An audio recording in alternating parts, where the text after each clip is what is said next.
Hello there everyone, welcome to another Italian pronunciation video, this time for the aria Il mio bel foco from the 24 Italian aria book. We will explore the tips and tricks to help you sing your aria without accent and also discuss the proper open and closed vowels and other non-phonetic things such as phrasal doubling and assimilation. Before we do that, please direct your attention to the description of this video below. You'll find the entire text written out in my system where I only notate the things that are not phonetic.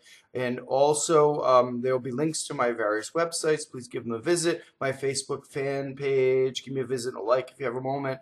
And also, there's a link to the RAI dictionary, the pronunciation dictionary on the RAI site. You may follow the link below or type into a search engine, RAIDOP, it'll take you to the site. At this site, you can type in any Italian word and you can hear it pronounced with a native Italian speaker. It shows you the open and closed vowels, and there are complete lines of text. And in these complete lines of text, when it's read back to you, you can hear phrasal doubling and assimilation in action. Highly recommend it. Check it out. So what we will do is we'll go through first the entire text line by line, then we'll break it down word by word, and in a lot of detail, we'll go through a lot of the common mistakes I hear in rehearsal or performance or in coaching. So here's the whole line by line first.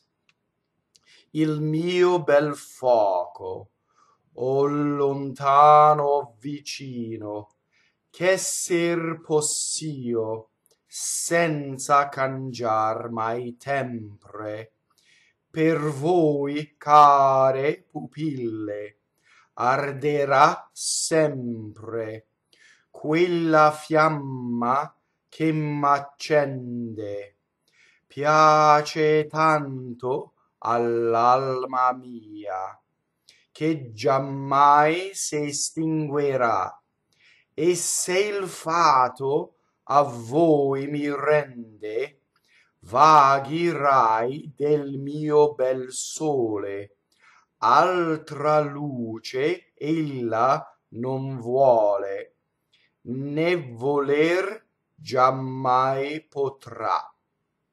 Okay, so that's the line by line. I went kind of slowly so you could follow along. You can pause this video at any time and skip around if you need to, repeat sections. So now we're going to go through word by word.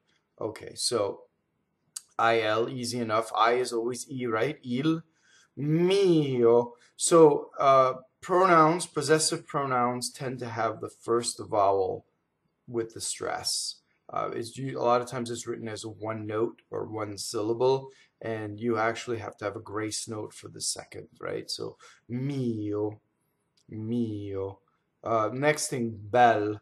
So now here we have the first open E. So E's can either be open, like in head, or the name ed, or closed, hey, as in hey, or say in English. Now the difference in Italian and English is that in English we slowly close our jaw, right? So if I say head, I slowly close to an I, and if I say, I glide with my jaw to an E vowel. In Italian it doesn't happen, the vowels remain pure. So when you've heard the term pure vowels, that's what it means. So there's no motion. The jaw stays in the position of the vowel. The vowel does not compromise. The other big difference is in Italian, the consonants harmonize to the vowels. In English, the vowels harmonize to the consonants. I can give you an example of that. If I say car, the R, especially in American English, the R will bleed into the ah and compromise the ah. So the ah actually yields to the consonant, right? Father, right? The vowel is completely compromised. Things like America in English, the ah becomes ah and neutralized, and there are three different ahs depending on the stress. In Italian, that does not happen. Right, so that if you have three ahs in a word, they're all ah, exactly the same. Ah, ah, ah. Okay, so that's the big difference.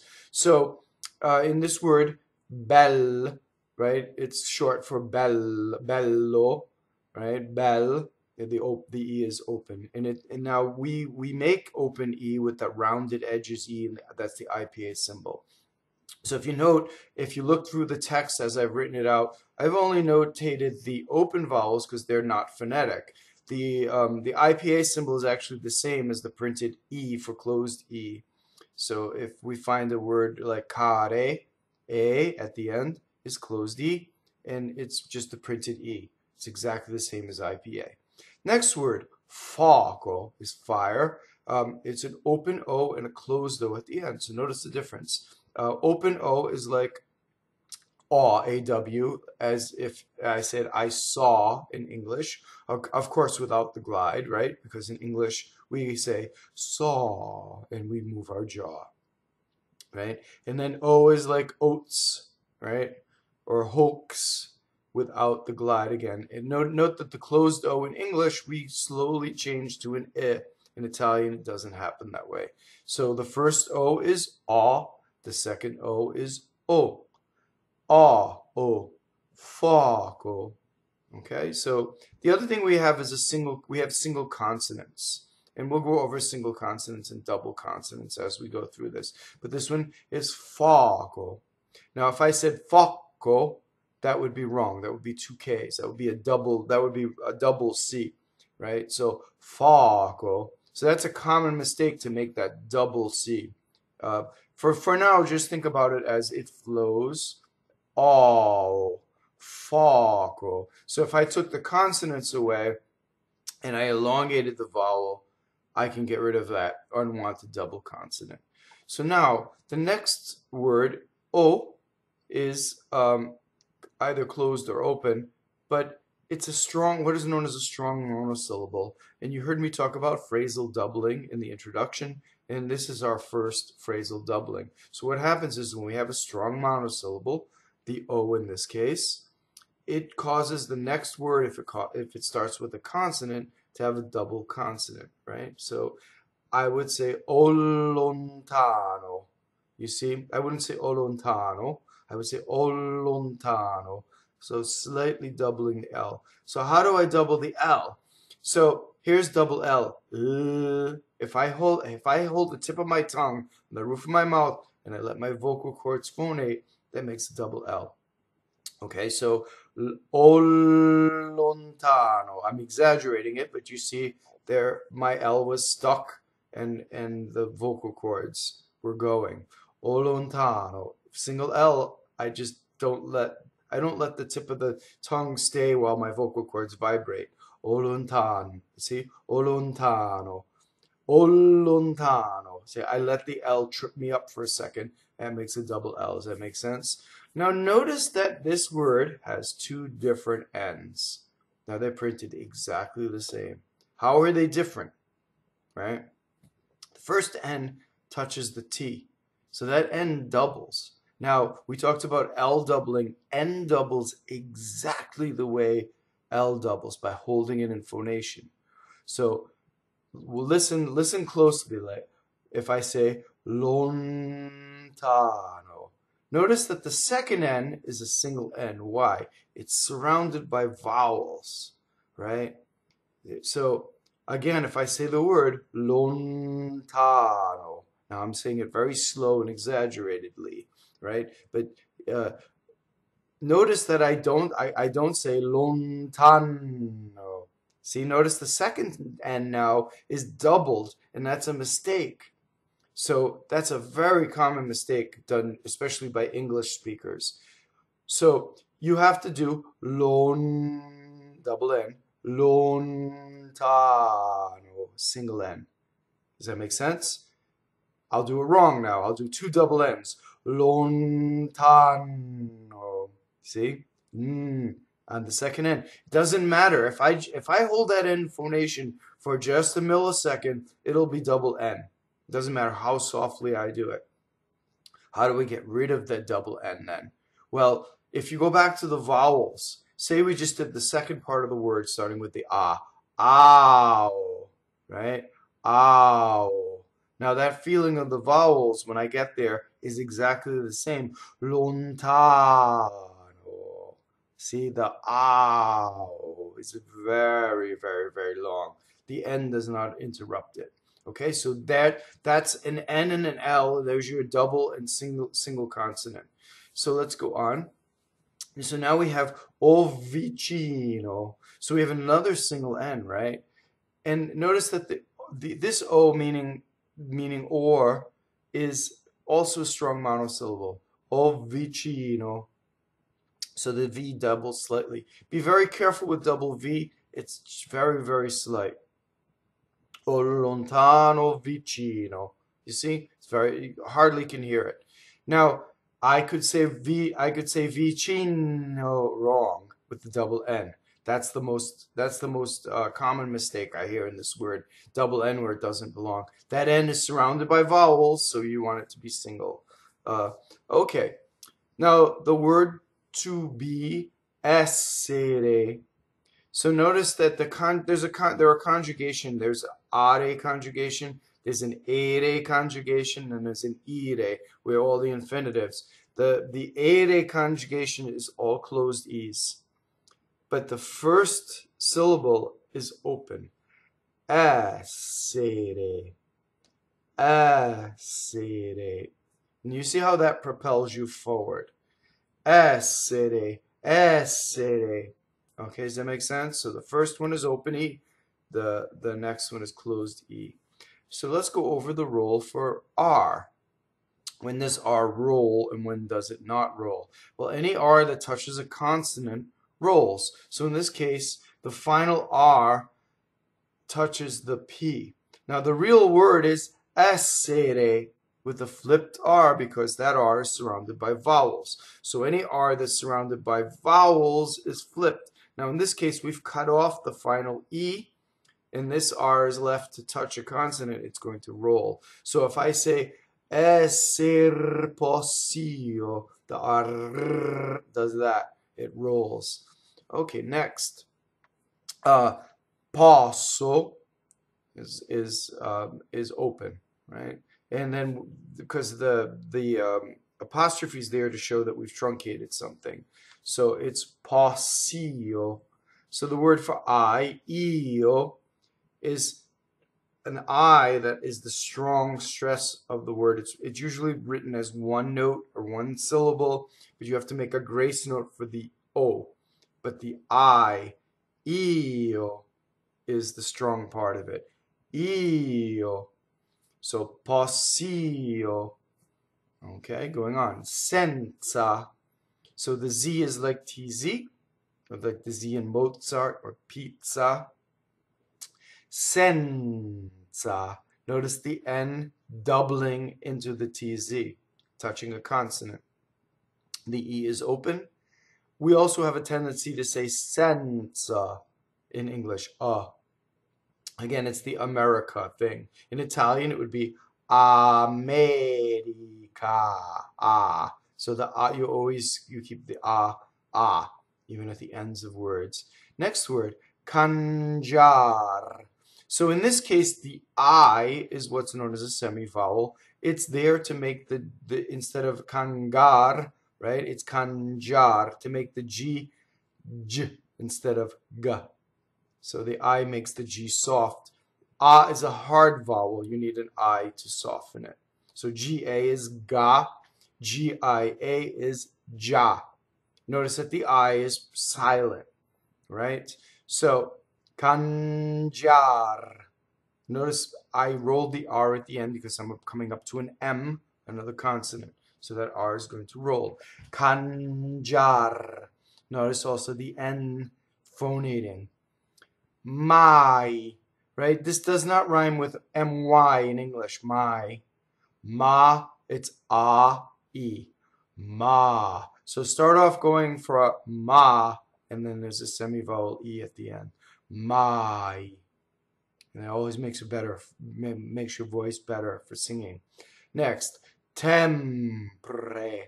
Notice the M doubles the same way that L and N doubles. Tɛmpre.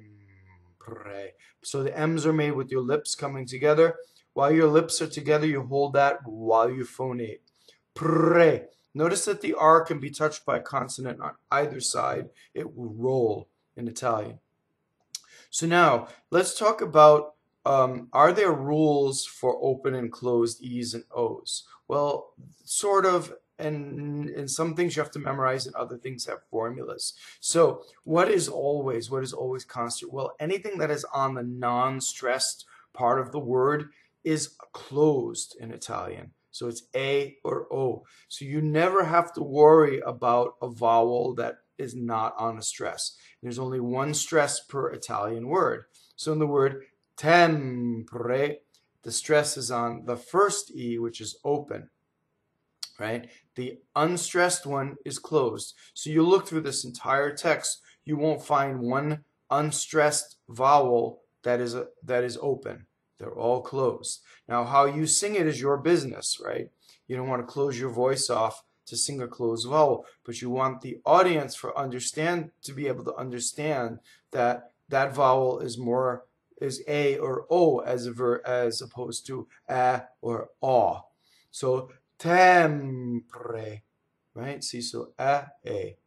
Okay, so now the stressed vowels you have to memorize. That's the bad news, right? So anything that's stressed is open or closed, and there are pretty much no rules. There are a few formulas that you can learn, and one of these days I will do a video covering all of those formulas. But for now, you have to memorize, right? So you'll notice that you'll have things that are on the stress and open, and other things that are on the stress and closed. For sempre, tɛmpre, open, right? M'accende, right? Things like that. But then you'll have sole, where it's closed. So again, you have to memorize everything. Okay, going on. Per doesn't rhyme with the fruit or a pair of socks. It's per. So if you want to practice, per. See? And then now you have a pure A vowel, rolled R. You do not want the R to influence pair, right? That's the first way to sound not Italian and sound distinctly American. If that's what you're after, then by all means do that. VOI, vvoi. It doesn't rhyme with boy or toy or joy. I hear voi all the time. It's vvoi. VOI is closed. NOI, we know. And then POI for then is poi. Okay, so it's open O. Okay, so you can memorize those three words. Care. Notice that the R in care is not rolled. Why? The R is surrounded by vowels. So remember, an R has to touch a consonant for it to roll. So it's not carre, right? Carre would be train boxcars. Care are plural things that are dear or expensive. Care, right? Pupille. Pupille. Notice the L. Not pupille. I doubled the P that time. That's incorrect. So let's now talk about some of the harder vowels, like P's and T's. How you double them is by, in K's, so T's, P's, and K's, how you double them is by, in D's also, stopping phonation, right? So if I wanted to do double P in the middle of this word, which would be incorrect, I would go pupille, and I would stop for the P. See? In this case, any stoppage is heard as a double consonant by an Italian. Pupille, wrong, right? Pupille. See, that's correct. Pu, the U is long, and it doesn't stop phonation. Then the P is just a millisecond in between. Pupille. Okay, going on. Arderà. Notice there are two R's in this word. The first R touches a D, so there's a rolled. Then the second one is in between two vowels, So it's flipped. Ra. Arderà. Notice that the stress is on the last syllable. Ultimate stress is rare in Italian. It does happen. In the future tense, in truncated words. So, arderà sempre. Notice that the final the stress causes a phrasal doubling. So whenever you have a word that ends in the ultimate stress on a vowel, there's going to be a doubling on the next word. Arderà sempre. You see how that works? So the three kinds of stress in Italian are, the most common is on the second to last syllable, called penultimate stress. The less rare is on the ultimate, right, the last one, and then the second to last happens sometimes, and that's called antepenultimate, and that's the most rare. So the word sempre rhymes with tɛmpre, so every single thing that happens in tɛmpre happens in sempre. Going on, quella, not quella, quella. So QU is ku, right?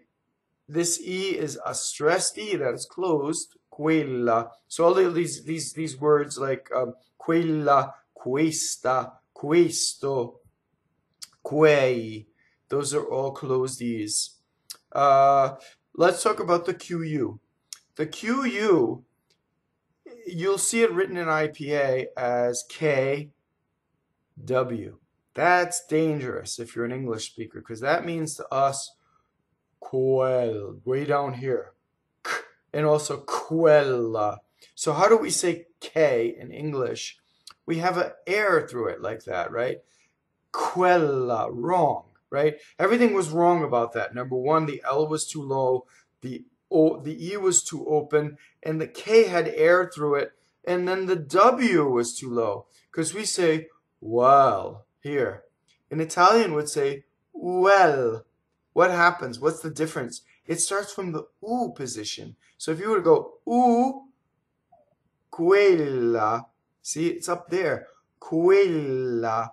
So now, right, if you think about that, right, U, quella. Now, the K, how do we get the K to sound Italian? Well, all consonants are in pairs, right? So if you compare the unvoiced version to the voiced version, now what's the voiced version of K? That would be G, right? So if I go ka, ga, right? So ga is the voiced version, exactly the same consonant except for I'm using vocal cords. Ga, ka. So if I go to K from G, and right at that moment when it is no longer voiced, that's Italian K. So ours is pretty far away. It's like up here. Ka, right? Ka, ka, ka, ga, ka. You see that? See how that exercise, you just go back and forth. So quella, not only is the U up here, but the K is very voiced. Okay, let's go on. Fiamma. So notice that the I in this case is a sglide semivowel, right? Fiamma. You'll see that written in IPA as a J, right? So it's from the E position. You might be told to be doing it as a Y, right? It's like F-Y-A, right? But our Y is also lower, right? Think about if we say yellow, yellow, yellow, it's down here, yellow, right? And if you were Italian and you said it, it would be yellow, right? It would be from the E position. So our Y's start from the E position in Italian, right? Fiamma. And be very careful to not neutralize the A at the end. The word K, now notice the H is there to make the C hard. So CE is che, CHE in Italian is K, right? And again, the K is like ge, but K, right? Very, very voiced, but yet unvoiced. So the word K is a strong monosyllable. Notice that I've written two M's. So not only have to do two M's, you have to do two ch, right? Che macende. So notice the N going into the D. Notice that the stressed is open. The unstressed is closed D. So I do double M by holding it in phonation. I do double ch by going up to the ch consonant, but not saying it. So watch. Che macende. I did in slow motion. I exaggerated the space. By no means do I do a double ch. I don't go che macende. It's too much, you see. Che macende. So no matter, if I want to be really expressive, the space makes it expressive. Che macende. Che macende. Okay. So the next thing, piace, right? Now, piace, this is a semi-vowel. It's not piace, right? Piace. Notice that the ch is single. So notice the macende, double, piace, right? And if you're in Tuscany, it's piace. Right? Piace, piace. So you don't let the ah stop phonation. Piace, piace, double. Wrong, you see? So if I do that, even for a second, if there's a space, it's doubled. Next, tanto. Notice that the N hitting the T doubles the N. Now, here, this is an interesting combination coming up. Alma. Notice that both L's are doubled because one L is just double L and the next L touches an M. Alma. Alma mia. Okay, so lots of ahs. That's a very good one to not neutralize ah. We already had K. We know it's a doubling word. Giammai. See, notice J. I stop phonation for J. Ggiammai. And next word, we have an ultimate stress. So look at all of these E's. Se extinguirà. So if I just did vowels in that word, E, E, A, A. No opens, right? Remember that anything that's on the non-stressed part of the word is going to be a closed E. The stress is on the ultimate syllable. Se extinguirà. Okay, I hope that makes sense. Next, the word and is closed, and the word is open. Right? So the word and in this case, se il fato. Fato. So all of this becomes like one word, right, with no glottals, right? So you have to practice first to get this to flow, all of these words. No glottals, very, very generous. Okay, so we had il already. Se is doubled because the word and is a strong monosyllable. Fato, single T. How do I do double T? Same way, stopping phonation. The word all, tutto, right? You go up to the T, you don't say it. Tutto. Okay. Vvoi. Very careful with double V. Vvoi. So the fricatives, like a V, they don't stop phonation. You just hang on to them for a second for the double. So voi, V-O-I. Mi is a weak monosyllable, so there are weak monosyllables. I have another video. It's in the in the description box below. I have a link to it. You can check it out, and I go through all the strong and the weak monosyllables. It's actually easier to memorize the weak monosyllables than the strong ones. So mi is one of them. Lo, li, le, la. All of those are weak monosyllables. They do not double. And what is funny is that Americans and non-Italian speakers usually do the opposite. So if there's a strong monosyllable, you don't double. If there's a weak monosyllable, for some reason, there's a double consonant afterwards. So you want to be very careful about that because that's a flag that you are not Italian. Rɛnde. So rɛnde. So the N is doubled, the E is open, the final E is closed. Vaghi. So GHI is G. GI would be G. Right? So Vaghi. The H is just there to make the G hard because the I is a soft consonant. Rai. A-I. Rai. Right? In this case, it means the rays of the sun, right? And a lot of times you'll see rai in Italian libretto, and it's a very poetic way to say eyes, because they were from noble people and from virtuous people. They were rays from people's eyes, and that's the poetic way. D-E-L, del, all right? So close the mio, we've had bel, we've had sole, right? So the sun, sole. Closed O on the stress. Altra. Notice the L doubles, touches a T. Altra. Ah.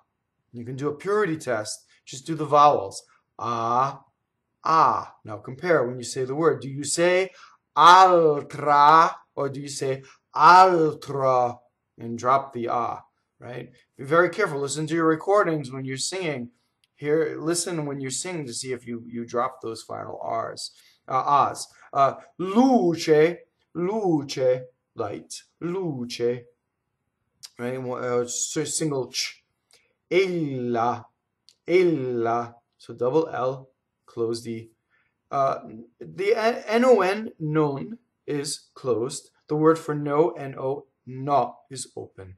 So non is usually an unstressed position, so that's why it's usually closed. Vuɔle, vuɔle. So the U in this case is just a W, right? It's a semivowel. Vuɔle, but from the U position, right? Semivowel. The UO almost always opens the O in Italian, like fɔco, right? If you ever see words like that, cuore. So all of those words, UO, they're open. Vuɔle. So there's one L. I hear all the time, vuɔle. Wrong. Vuɔle. One L. Okay? So now, notice that I've written NON with this funny IPA symbol. This is our only assimilation in the piece. So N will assimilate before a fricative.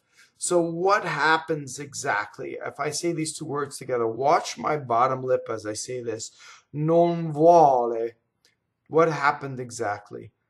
I'm going to say vuole. So to say V, my bottom lip touches my top teeth, right? My lips don't come together. Vuole. So now the N will assimilate and go right there. It won't go in my mouth. Non vuole. Now, I just exaggerated it, so it's a little too much. But let me hold on to it. And you would never do this if you sang, because it would call attention to yourself. But if I stop, non.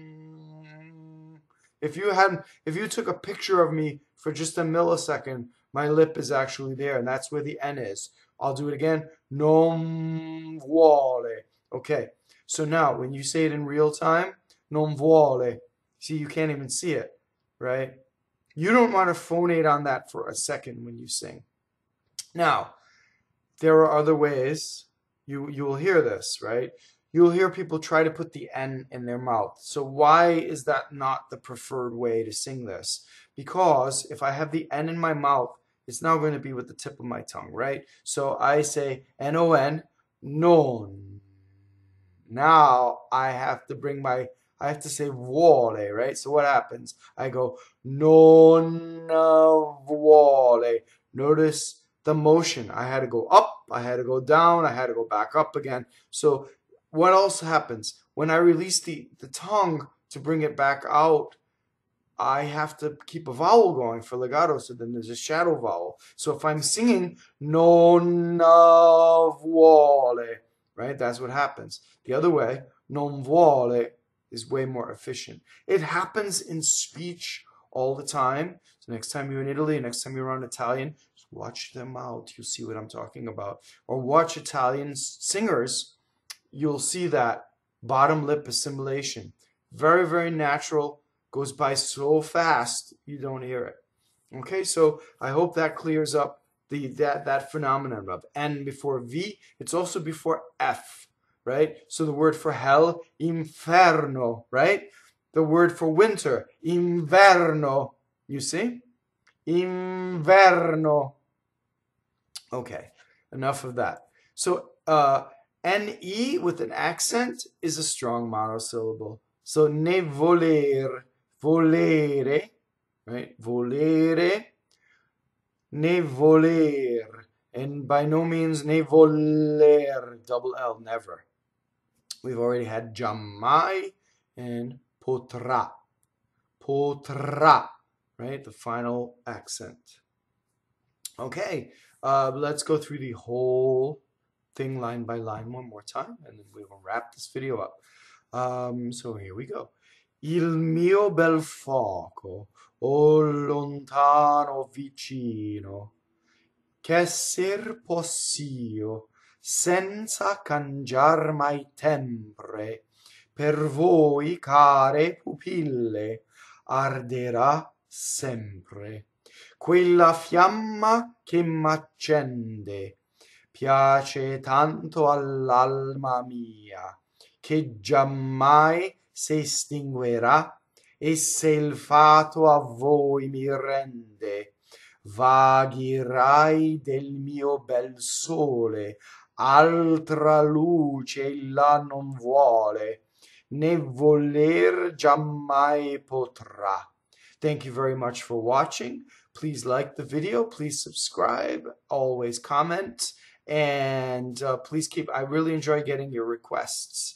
And as always, we'll see you at the opera. Thank you for watching.